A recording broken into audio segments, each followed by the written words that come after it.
On commence par Jean-Philippe Crasso qui a une fois de plus démontré son talent. Voilà, donc ils ont joué contre le Red Star aujourd'hui. Ils ont gagné 3-1 et devinez Jean-Philippe Crasso a marqué combien de buts? Jean-Philippe Crasso a marqué 2 buts, donc il a fait un doublé. Voilà, donc il faut saluer le sens du but et l'efficacité devant les cages de Jean-Philippe Crasso qui montre qu'il est en train de s'imposer comme un attaquant clé dans cet effectif parisien. C'est une performance qui confirme son potentiel.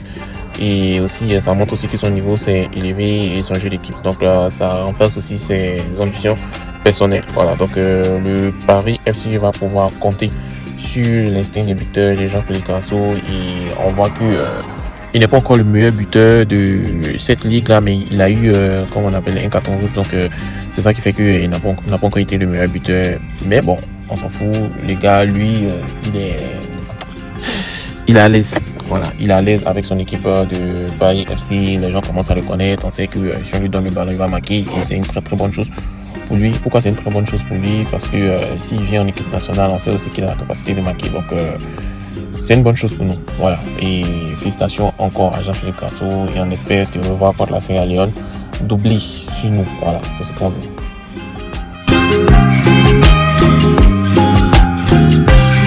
Je vous explique pourquoi la confrontation contre la Sierra Leone est cruciale pour assurer la qualification de nos chers éléphants. Voilà. On sait que on a gagné 2 matchs, c'était les 2 victoires initiales en éliminatoire et on remarque aussi que la dynamique est positive. Voilà. On constate aussi le retour des joueurs clés, Eric Bailly, Hassan Kamara, des anciens joueurs clés en fait, Jean-Yves Kwasi, qui vont venir renforcer le groupe. Et puis le sélectionneur affiché un objectif, gagner ces 2 matchs pour s'assurer on est bien parti pour cette CAN et aussi avoir une équipe ambitieuse et bien structurée. Donc si on gagne nos 2 matchs, on risque encore de monter encore dans le classement FIFA, les classements Afrique. Voilà. Et bon, c'est ça. Donc la qualification est en ligne de mire et chaque match compte. Voilà, chaque match compte et le coach il est en mode Agni où chaque victoire compte, aucune défaite, aucun match nul. Donc on va avec cet objectif qui est de gagner la CAN au Maroc. Donc vous êtes prévenus, on doit gagner cette CAN. On continue avec une très bonne nouvelle du côté du Sol FC. On a le jeune attaquant Oumar Konaté qui a 17 ans, qui a marqué les esprits et il a convaincu l'Olympique de Marseille lors de son essai. Donc son club, le Sol FC, l'a envoyé à Marseille pour faire des essais et l'essai a été conclu. Donc il montre déjà son potentiel prometteur et on voit déjà son avenir brillant. Voilà, rejoindre un club comme l'Olympique de Marseille à 18 ans, ça va être une étape plus simple pour sa carrière. Il lui reste une saison en Côte d'Ivoire parce qu'il a 17 ans, donc c'est quand même à 18 ans.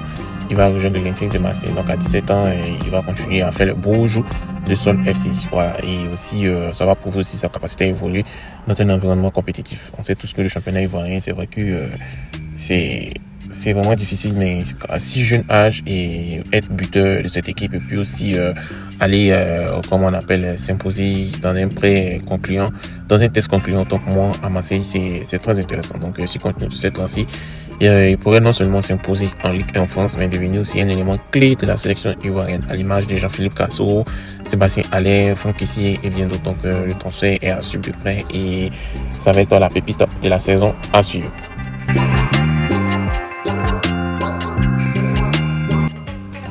On continue avec une très belle nouvelle. On a Ahmed Junior Traoré, que les gens surnomment Big Bleu, qui est en démonstration dans son club à Auxerre. Voilà, il a fait une performance époustouflante très très exceptionnelle et il a délivré un récital. Voilà, quand on dit récital, c'est-à-dire son poste de milieu offensif, c'est lui qui était le catalyseur, la toupie, le métronome. Voilà, donc ils ont gagné 3-0 contre l'équipe de Brest.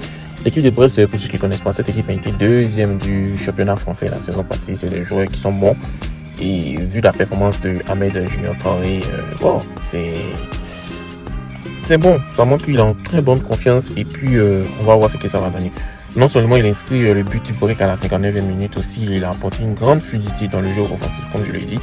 Sa fluidité offensive va vraiment nous aider lors des matchs contre la Sierra Leone.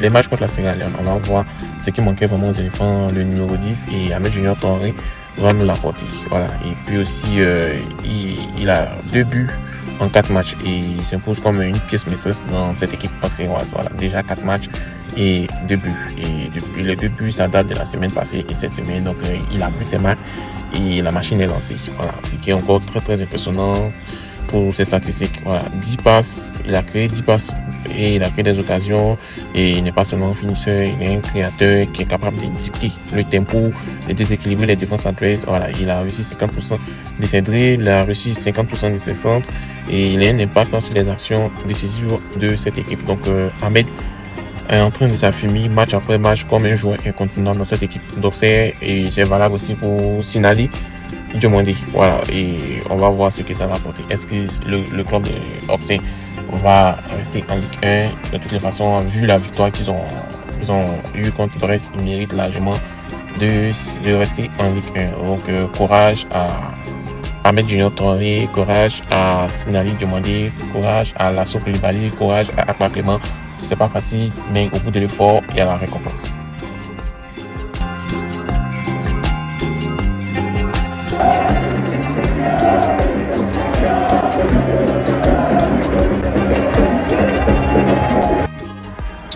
Ouais, on continue, on va du côté de la Ligue 2 Côte d'Ivoire avec le Sporting Club des Gagnois qui a joué contre l'US Piologo. Oui, le stade était vraiment rempli et ça fait vraiment plaisir de voir un stade rempli.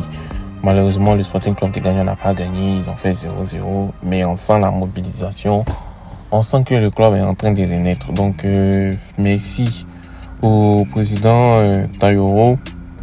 Parce que ce qu'il est en train de provoquer là, c'est un regain d'énergie pour la ville des Gagnois. On voit les majorettes, on voit les supporters, on voit la ville des Gagnois, on sent qu'ils sont l'effervescence. Voilà. Si c'est que l'Africa et puis le Sporting Club des Gagnois, et là, je pense que ils ont les vrais supporters. Et bon, on va voir ce que ça va donner. Pour moi, j'espère de tout cœur que le Sporting Club des Gagnois puisse monter en Ligue 1 et que les grandes choses arrivent avec ce club. Donc, de toutes les façons, on va suivre de près ce championnat et puis on va voir.